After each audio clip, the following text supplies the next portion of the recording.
Assalamu alaikum wa rahmatullahi wa barakatuh. Very good morning, good afternoon, good evening, wherever you are in the world. My name is Dr. Abdullah Muhammad Nawi, your host for all Connecting Asia conferences, specifically today for this one, which is the 6th Asia International Multidisciplinary Conference, the AIMC 2022. And ladies and gentlemen, have we got a great lineup for you today. And as you all know, it has been a tough couple of years for all of us all around the world, where we have had to deal with the repercussions, the effects of the COVID-19 pandemic. And even though life is slowly returning back to normal, especially here in Malaysia, we try. We're in the endemic stage where societies all around the world have learned to live with COVID 19, and live with it we must in order for us to move on ahead. So, without any further ado, let us have a look at what we have in store for you today. Today, ladies and gentlemen, we will begin with three keynotes from three respected speakers. And of course, the first one being the one and only Dr. Imran Qureshi. And as you all may have heard, Dr. Imran, who was previously here in Malaysia, is now working in the UK, where he is currently working at Teesside University. And it's been quite some time since we've heard from him. So let's see what he has to say after this. The second keynote speaker comes from my university, University of Technology Malaysia, a woman who I greatly admire, and I've worked with her on multiple occasions. Ladies and gentlemen, the second speaker that we will hear from is Professor Dr. Norhaniza Sarmin, who is the Associate Director for Global Strategy and Engagement for UTM International, and she is Professor of Mathematics at the Faculty of Science, UTM, University of Technology Malaysia. And the third keynote speaker that we will hear from will be Lieutenant Colonel Professor Technologist Dr. Hajah Norazar Muhammad Suki. She is Professor of Marketing and E-Commerce, and she's also Deputy Dean Research, Innovation and Knowledge Transfer at the Othman Yop Abdullah Graduate School of Business in UUM, or University Utara Malaysia, which is the Northern University of Malaysia, but at the KL campus.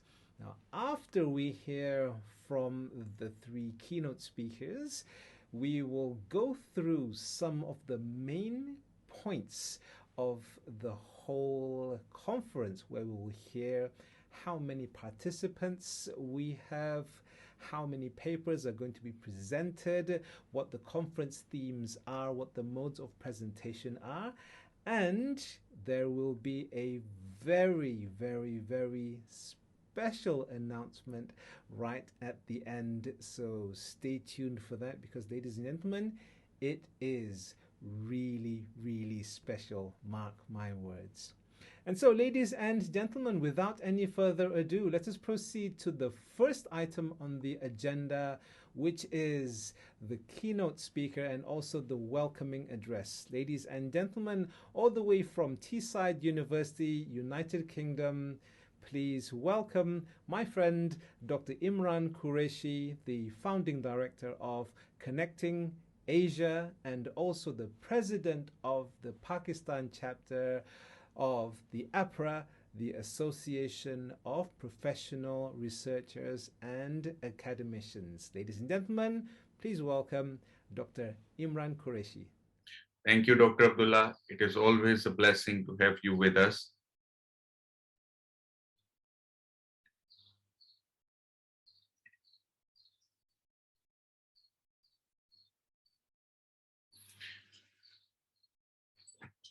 Thank you very much. I would like to uh, extend my thanks to all my participants and the viewer. Good morning, good afternoon, good evening, wherever you are. I'm Dr. Muhammad Imran Qureshi, and this time from UK.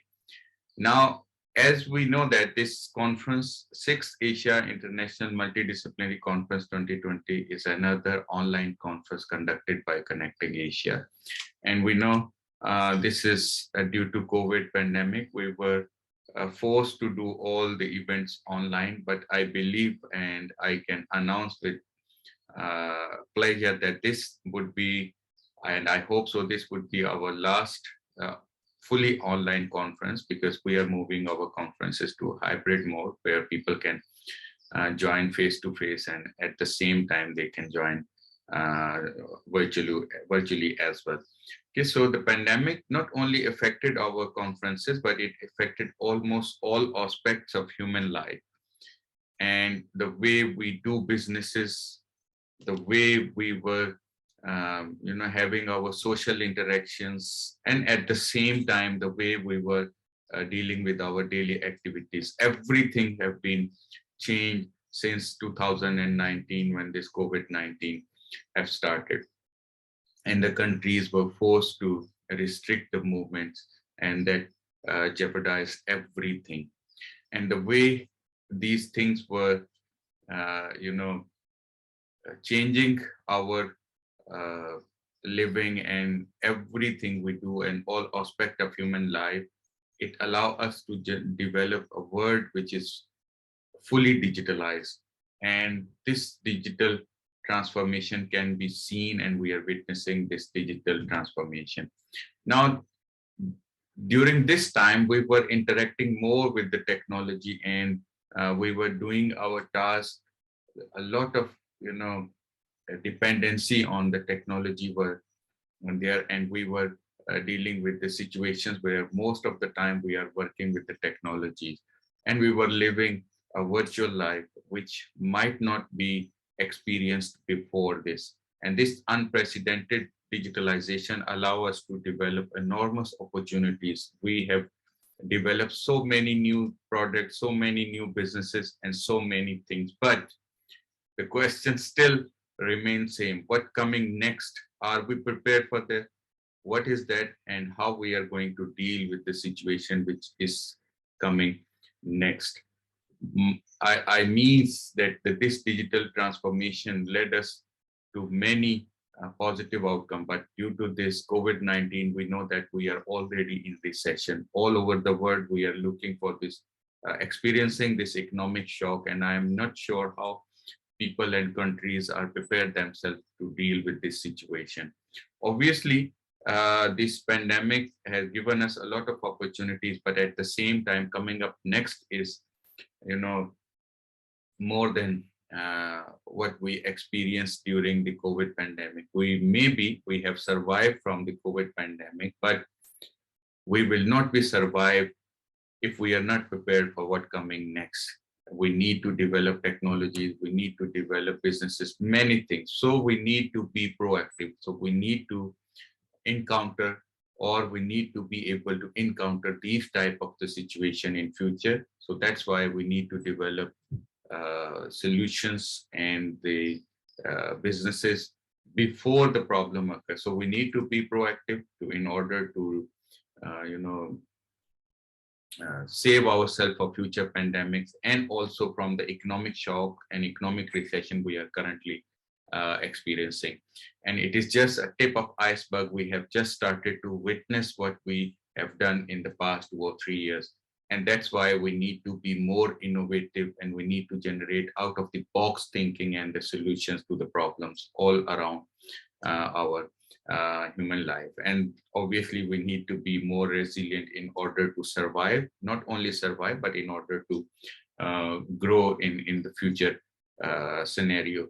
Now, we understand that, or I believe that this digital transformation led us to many things, but now the way we spend our past 2.5 years, it is going to end up with some economic recession, and we are already experiencing the petrol prices are skyrocket, and dollar price. You can see in all aspect of human life, the prices are, changing very quickly, and the things are out of our hands. So we need to think solutions out of the box. We need to think uh, innovative product, innovative ideas that brings us resilience, that brings us, that give us the strength we can overcome future challenges. And that should not be possible without different people working together, versatile. So we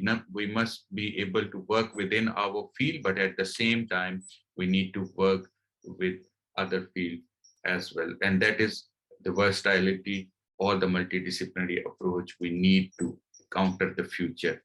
As we know that the digital transformation which we are experiencing and which we experienced so quickly due to this COVID-19 pandemic, and I have explained this in many of my different presentations that this COVID-19 have already act as a catalyst in the digital transformation, and the process goes so quick, and maybe we have skipped many steps that brings us to new challenges, the challenges in terms of the technology. We have to develop new technology because the digital transformation, there are four components. The technology is the first component which we must need to look into. So the new technology have been developed. Obviously, the data is the future. Those who are controlling the data, they are controlling the future. And that's why we need to understand how this data is being controlled and how this data is being used and how we can get benefit from that data and how we can act as an agent of digital transformation. Now, on top of that, digital transformation is about people, because when new technologies have been emerged, new products have been brought into the market, obviously new skills, new way of living, new way of thinking have been emerged as well. So we need to adopt these new technologies. We need to learn new techniques, new tools, and many other things. And we need to unlearn which we are not using, the abilities and the features which we are not using. And so these transformations, digital transformation is not just about the technology or data, it is also about the people. And finally, it is also about the processes. Obviously, we have to change the processes in order to adopt digital transformation, in order to be more resilient, in order to be more responsive to these digital changes. We need to be more flexible, more,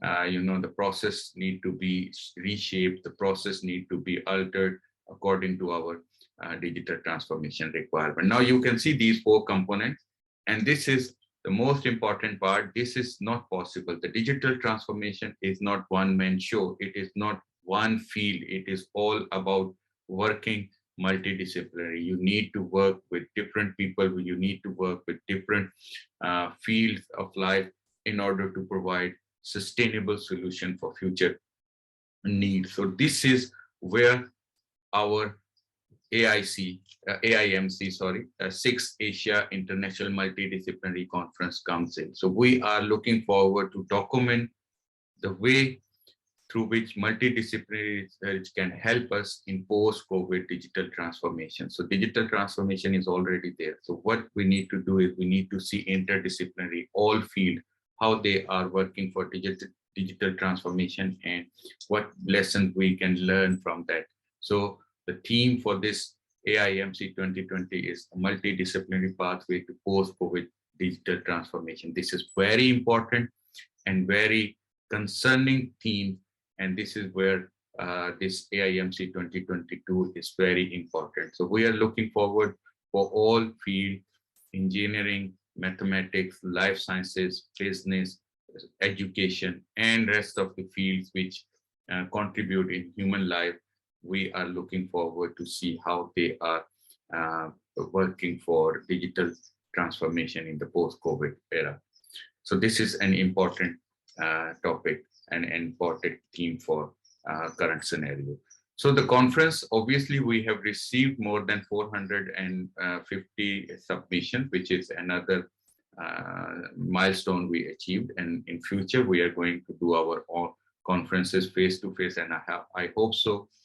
We are going to resume and we meet face-to-face, and we will bring the best minds in front of you so you can discuss and learn from them in the future conferences as well. And this is what we done in this conference as well. Through the online technologies, we were able to bring many people from different organizations and different countries. And these are our collaborators. With the help of these collaborators, we were able to successfully conduct this conference. So I encourage all participants to participate in this event as much as you can and learn how you can prepare yourself for future and prepare yourself for future digital transformation and overcoming the recessions and all the challenges we are facing in the future.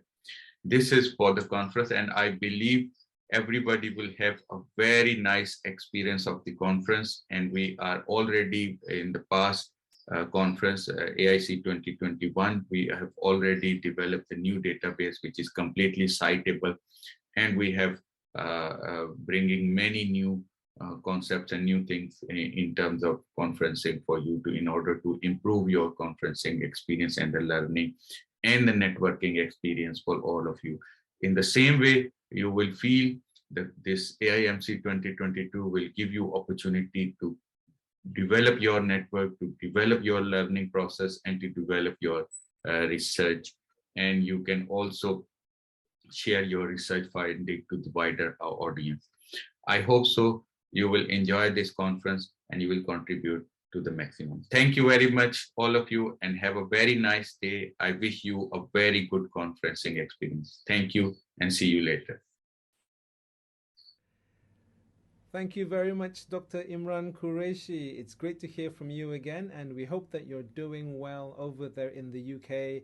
And I can honestly say that everyone here in Malaysia who knows you, we all miss you greatly. Now, ladies and gentlemen, let us move on to the next item on the agenda, and that is the keynote address or the keynote speech from Professor Dr. Norhaniza Sarmin. And as I've indicated before, Professor Haniza is Associate Director of Global Strategy and Engagement at UTM International, and she is the Professor of Mathematics at the Faculty of Science, University Technology Malaysia. And she is a lady whom I greatly admire. Ladies and gentlemen, please welcome Professor Dr. Norhaniza Sarmin. Assalamualaikum and greetings to all participants of 6th Asia International Multidisciplinary Conference, AIMC 2022. Thank you to the organizer for this opportunity to share my research titled Splicing System from Biology to Computer Science and Mathematics. I'm Professor Dr. Norhaniza Sarmin from Department of Mathematical Sciences, Faculty of Science, University Technology Malaysia. Let me share my slide. As I mentioned that the title is Splicing System from Biology to Computer Science and Mathematics. So start with DNA computing. DNA computing has emerged in the last 20 years as an exciting new research field at the intersection of biology, computer science, mathematics, and engineering. And from 1950s, the notion of performing computation at the molecular level was realized only in 1994 with one experiment by Edelman solving Hamiltonian path problem using DNA. And then since then, the field has blossomed rapidly with the development of significant theoretical and experimental results by researchers from interdisciplinary area. So different models of molecular computation have been proposed in scientific society. And in my research, it includes splicing models and also sticker models. So let's go to the biology part, in which we start with the DNA structure, what is restriction enzymes, and DNA ligase in the structure of DNA splicing system. So in the structure of DNA, as we know, it's a dioxyribonucleic acid, And this is hereditary material in not only human, but also in other organisms like animals and plants. And this DNA consists or made up of nucleotides, which is phosphate group, base, and pentose, which is a carbon sugar. And under the base, we have the adenine, cytosine, guanine, and thymine, as we symbolize as A, C, G, and T. And from this nucleotide, we have these 4 bases, as I mentioned, and this forms the basic of our mathematical modeling. And 2 single strands of DNA, we can link together with hydrogen bonds and between the bases, and it form a helical shape, which is called a double-stranded DNA. And in 1953, it was shown that this base can join only complementarily A with T and G with C. So the structure of DNA can be formed like this, C with G and A with D. So these DNA molecules can be cut by restriction enzymes at only specific place based on the cutting sites, or what we call restriction enzyme. So this restriction enzyme here is called AC1 and AFE1, and those are the cutting place. And this restriction enzyme has a triple known as the cleavage pattern, in which we have this triplet as a rule. We call it rule in the left context, crossing, and the right context. As an example, this restriction enzyme, EcoR1, is isolated from this bacterium, and it discovered from this Escherichia coli with the strain stereotype. And the cleavage pattern of the EcoR1 is given in the left context, crossing, and the right context. So when we have this DNA, stranded DNA, this restriction enzyme, when we put it in, it will cut the double-stranded or single-stranded DNA at a specific place. So we call it restriction sites. As an example of these 2 restriction enzymes, EcoR1 and MFER1. So we have these DNA strands, and then we put it in, and they cut, and they are linked together. And how they are linked together? We use DNA ligase. So this is linking again DNA strands together to form this bond. And before we even want to look at the model of this splicing system, we want to see how this is done. We call it as a wet experiment in a biology lab, how we have the DNA strand that we put in and then we cut in there. So the molecular works of splicing system has been firstly done by Lon and Reddy in 1999 using 2 enzymes. And then we started, Fong was my first PhD student. She do the model using restriction enzymes, a different one. And then later on followed by Karimi, Yusuf, Ahmad, and Ismail. So they were all my PhD students. And we published our results in the paper as mentioned in the bottom. These are just sharing some photos. We first went to Binghamton State University of New York to see how it is done over there as the first wet experiment of the splicing system. And then we came back and we started to do it in our biology lab. So that's Dr. Fong and some students at that time in the biology department helping us. And then this is another student, Fariba, in 2012. Then we have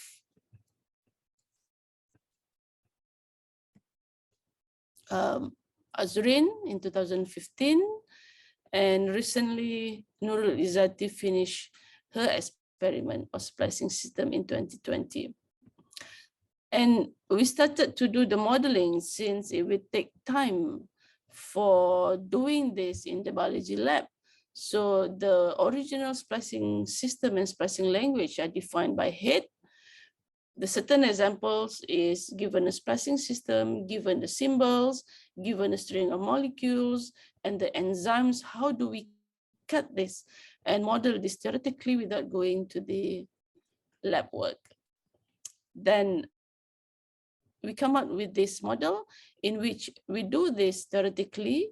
We expect that this will be cut and recombined using this rule. which we call a splicing language. And the lab that we did, we expect that the result will be on the left, in which we have this involving two enzymes. After we tried in the lab, then the result, actually you can see this result here, the ladder is the same as what we expected. So it has shown that we can actually replace the lab work with the theoretical work from our model. So this is involving just one restriction enzyme and another restriction enzyme. And we came up also with the programming code. So we go from biology, we go to computer science, because formal language theory is splicing system is also combined in computer science. And we also do programming code to develop the GUI for the DNA splicing system. How do we put in the DNA and come out with the graphical user interface to find the DNA splicing system involving only one rule as the restriction enzyme or two rules. So we came up with this graphical user interface. For the mathematical part, graph is very important and has many applications in mathematics. So we try to accommodate splicing system in graph theory. So a graph consisting of the nodes, vertices, and edges that came from the fact that the alphabet over the A, C, G, and T. And we have this graph representation of the DNA string. And we have the rules combined in the graph, and DNA splicing system and graph splicing system actually map together. So this can be also done. And for DNA splicing system, which is modeled as one-dimensional string, we also describe informational microbiomolecules in three-dimensional form to the graph splicing system. And with this graph splicing system, we have this splicing scheme, splicing rule, and end-cut splicing. So these are going on. And I'm not going to go over all the real definition of the graph splicing scheme, but it is defined in 1995, in which you have the cleavage pattern and transform the graph representation. With the graph splicing rule and the enzymes that we have, we came out with a regular and not regular graph. And we also covered the graph with different enzymes. So the graph splicing system has been defined, and we came up with the end-cut splicing system by Jaya Bharati. We further this research and we received the end-cut splicing. And this is the folding technique of end-cut semi-graph folding. So that's the end of the graph that we are still doing. And for the list of publication, these are some work on the splicing system. And you can see from 2010, you can find in my website, 2014, 15, 16, 17, 18, 19, until up to now. So with that, I thank you.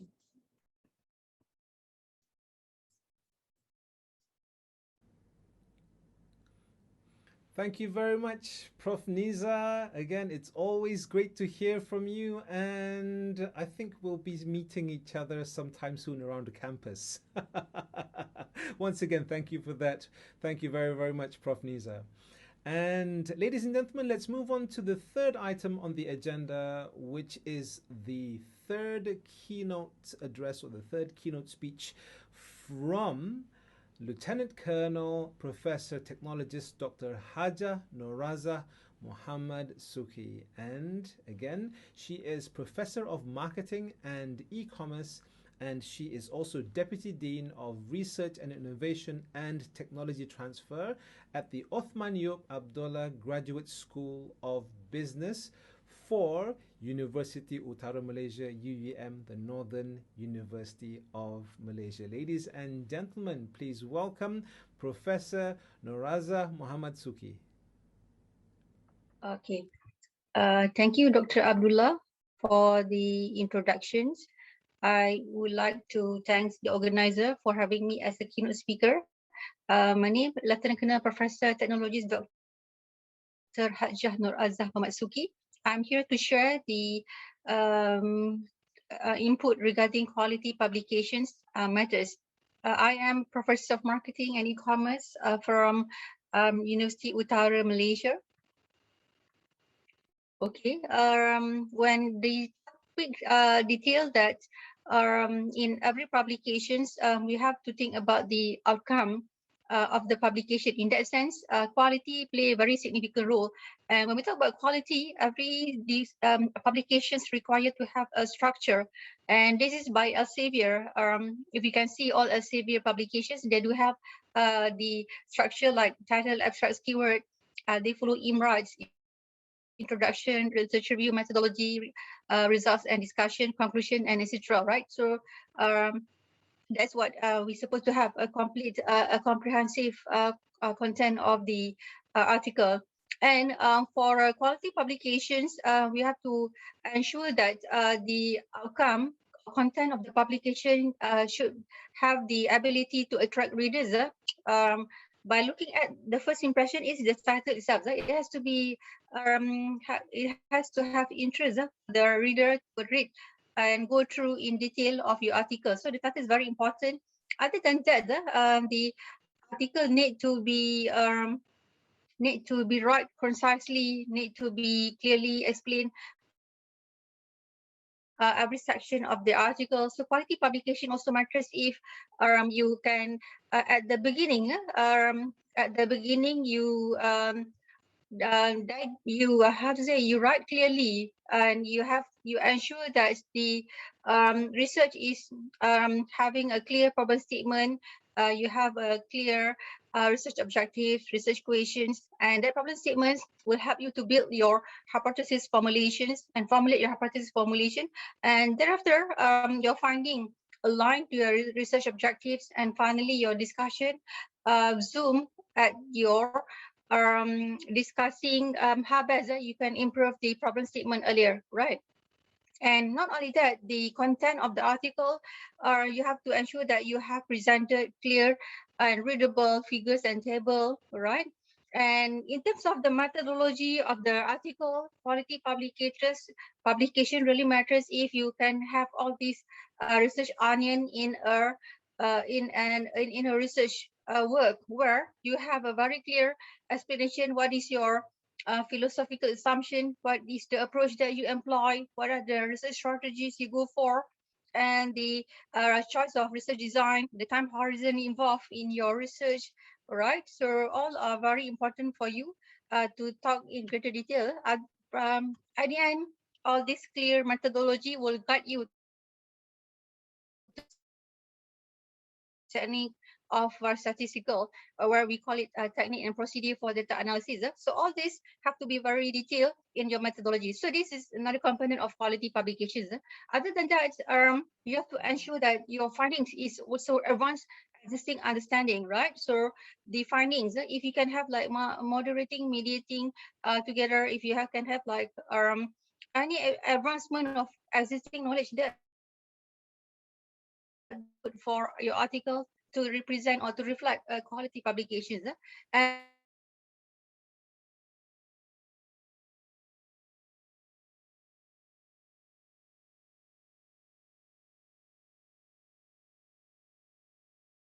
people can easily grasp what's the real conclusion of your research, and you use a correct way of citing and also referencing your literature, and you have a nice, as I said earlier, table and figure properly designed, and no any single error, right, grammatical or whatnot, right?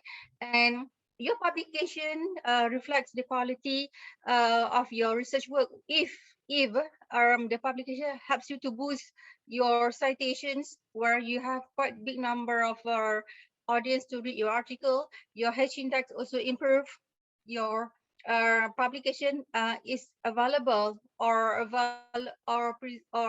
accepted in high impact factor journal, right? So that's another way to reflect your quality of publication. And finally, if you got are published in the top tier journal, this is another aspect of consideration to reflect one article is quality publications or not. So if you can have like all this into one, that means the research that you are doing is very remarkable research, right? After all, in publications, quality is one side. Another side is that you have to ensure that you choose the right publications, and you have to do some screening or some research, some filtering in order for you to choose the best journal for your article. You have produced a good quality article. Now you want to find an avenue for your article to be published at, right? So think, check, and submit, and confirm with the journal where they can have like high impact journal, or you can go to the Scopus database to go through the history or chronology of the publications in the current year and still the previous year as well. It's supposed to be a reputable and a trustworthy journal. That's the one that you have to go into detail. All right. I think I have taken my time. I mean, I have explained to you in a detailed manner about the quality publications where it's important that you um, use or publish in a quality manner in order to gain at the end the as we mentioned, you want to gain the citations, you want to increase your H index and etc. This is the outcome of your quality publications. I think that's all for my sharing. I wish everyone all the best and enjoy the conference, and wishing you all the best. Have a nice day. Thank you so much. Assalamualaikum. Thank you very much, Professor Dr. Hajah Narazar Muhammad Suki, for a very enlightening session. And with Professor Norazar's session, we have concluded the 3 keynote speeches from our 3 great speakers. Thank you very much, ladies and gentlemen. Thank you very much to Dr. Imran, to Professor Haniza, and Professor Norazar. Now, ladies and gentlemen, let us move on to the heart of the matter for today, which is the AIMC 2022. We will have 3 modes of presentation, and they are: the first being the normal video presentations, the second being the poster presentations competition, and the third being the flagship 5 slides, 5 minutes video competition. And this is the only competition like it in the world as far as we know, and it belongs to Connecting Asia. Next, what are the themes that we have for AIMC? And we have 4 themes, and they are Social Sciences and Humanities, or SSH, Life Sciences, or LS, Science, Technology, Engineering and Mathematics, or STEM, STEM, and Economics, Business and Management, or EBM. And you will be happy to note that the total submissions received for the 6th AIMC 2022 were 450 submissions, out of which 350 abstracts were accepted. And out of the 350, there were 120 normal video presentations, 130 5 slides, 5 minutes for the video competition, and 100 poster presentations for the poster competition. And the participants ranged from many different countries, 15 total countries altogether in the whole world. And this is a number that we are indeed very, very proud of, because Connecting Asia and the APRA are bodies which connect researchers together from all over the world, and we bring them to places like AIC and AIMC, where you are here today. Next, what are the publication options that we have? And we have publication options that are Scopus indexed journals, Web of Science, and also international refereed journals. So these journals are of reputable journals, and we strive to make sure that all the submissions meet the quality required for publications in good journals. Ladies and gentlemen, just a little bit more information about Connecting Asia. Connecting Asia is a research network of more than 10,000 members and 12,000 social media followers from 42 countries from all over the world. And Connecting Asia plays a leading role in facilitating the information exchange and furthering education by coordinating workshops, meetings, and conferences like the one we have today. And as we are approaching the end of the opening ceremony for today, I have a very important announcement to make. Ladies and gentlemen, as we all know, for the past 2 years, all our meetings, all our conferences have been done online, have been done virtually. They're good, but they are no way as fulfilling as a good old-fashioned face-to-face conference. And so, ladies and gentlemen, it is with great pleasure that I announce that the AIC 2022 will be conducted on 10th December 2022 at KLCC in the Kuala Lumpur City Centre Convention Centre after an absence of 2 years. And ladies and gentlemen, this is the most premier destination for conferences that we have in the entire country. Be there for our great comeback. We can't wait to see you face to face in real life, not just behind a screen. And also announcing that the Asia International Innovation Exhibition, or the INEX, will be conducted on the same day. So stay tuned for that as well. Lots of exciting things to come, and we know that you are going to enjoy them greatly and that you are going to benefit greatly from these programs too.